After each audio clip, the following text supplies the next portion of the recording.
Hi friends, mass పైన అంగారకుడి పైన aliens ఉన్నారు. ఎస్, నేను చెప్పేది నిజమే. ఏలియన్స్ ఉన్నారు అంటే ఇక మనం ఎప్పటి కథలుగా ఏలియన్స్ మూవీస్ చూస్తూ ఉంటాం. మరి ఏలియన్స్ ఉన్నారా అంటే నిజమే అంటున్నాడు ఒక senior CIA agent, central investigation agency, అమెరికాకు చెందినటువంటి సెంట్రల్ ఇన్వెస్టిగేషన్ ఏజెన్సీలో ఒక రియాట్ వ్యూవర్గా పనిచేసినటువంటి మెక్మోనిగల్. సో అతను చేసినటువంటి అధ్యాయంలో ఏంటంటే 1980లో అతను ఒక రియాట్ వ్యూవర్లో కొన్ని డీకోడ్ అంటే కొన్ని మెసేజ్ని డీకోడ్ చేసేటప్పుడు కొంతమంది ప్రజలు వర్షాల వలనో లేకపోతే విపత్తుల వలనో ఒక పిరమిడ్ లాంటి ఒక ప్రాంతంలో వెళ్ళి తలదాల్చుకోరని చెప్పేసి డీకోడ్ చేసిన తర్వాత దీన్ని నాసా ఏం చేసిందంటే ఈ ప్రాంతం అనేది భూమిపైన కాకుండా మాస్ పైన ఉందని చెప్పేసి చెప్పడం జరిగింది. సో ఇదొక బలమైన కారణం.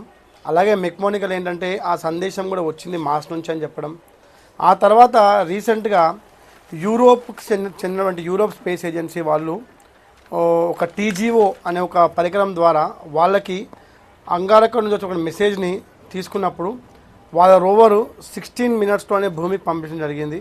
సో ఆ ఒక మెసేజ్ని డీకోడ్ చేయడానికి సైంటిస్టులు ఎంతో ప్రయత్నం చేస్తున్నారు. ఆ తర్వాత రీసెంట్గా చైనా జురాంగ్ రోవర్ ఏదైతే ఉందో వాళ్ళు ఒక నదీ ప్రాంతం లేదా సముద్రపు ప్రాంతం అంటే అలలతో పాటు ఏర్పడిన ఇసుక దిబ్బలని మాస్ పైన కనుక్కోవడం జరిగింది. ఇది 3,60,000 అంటే 3.6 బిలియన్ ఇయర్స్ అగో ఇది ఫామ్ అయినట్టుగా చైనా యొక్క జురాంగ్ రోవర్ కూడా ఒక క్లియర్ పిక్చర్స్ ఇవ్వడం జరుగుతుంది. అయితే దీని ద్వారా మనం ఏం తెలుసుకోవచ్చు అంటే భూమిపై అయినట్టయితే సకలకోటి మానవాళి అలాగే జంతువులు జీవకోటి ఎట్టయితే బతుకుతుందో మన గ్రహం అంటే మన భూమి గ్రహం దాటి ఎక్కడనో ఒక దగ్గర జీవం అనేది ఉందని చెప్పేసి మానవుడి యొక్క గట్టి నమ్మకం. ఎట్లయితే మనం జీవిస్తున్నామో ఏలియన్స్ కూడా ఉంటారు, ఎక్కడనో ఒక దగ్గర జీవనం అయితే ఉంది అని చెప్పేసి ఒక బలమైన నమ్మకంతో శాస్త్రవేత్తలు ఉంటారు.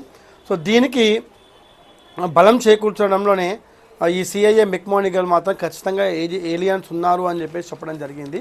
సో ఇక్కడ ఏంటంటే ఏదో ఒక రోజు మాత్రం ఖచ్చితంగా నేను కూడా ఒక అధ్యయనంగా చెప్పగలను ఏంటంటే వాళ్ళతోని మనం స్నేహమైనా చేయొచ్చు లేకపోతే యుద్ధమైనా చేయొచ్చు. ఎందుకంటే మనం ఎట్లయితే వాళ్ళపైన పరిశోధన చేస్తున్నామో అలాగే ఒకవేళ నిజంగా ఏలియన్స్ ఉంటే వాళ్ళు కూడా మన పైన పరిశోధన చేస్తారని చెప్పేసి నేను అనుకుంటున్నాను. సో ఎనీవే ఏలియన్స్ ఉంటే వాళ్ళు మన భూమి గ్రహానికి ఉపయోగపడాలి కానీ మన భూమి గ్రహంతో యుద్ధానికో లేకపోతే కయ్యానికో రాకుండా ఉంటారని చెప్పేసి ఒక గట్టి నమ్మకం.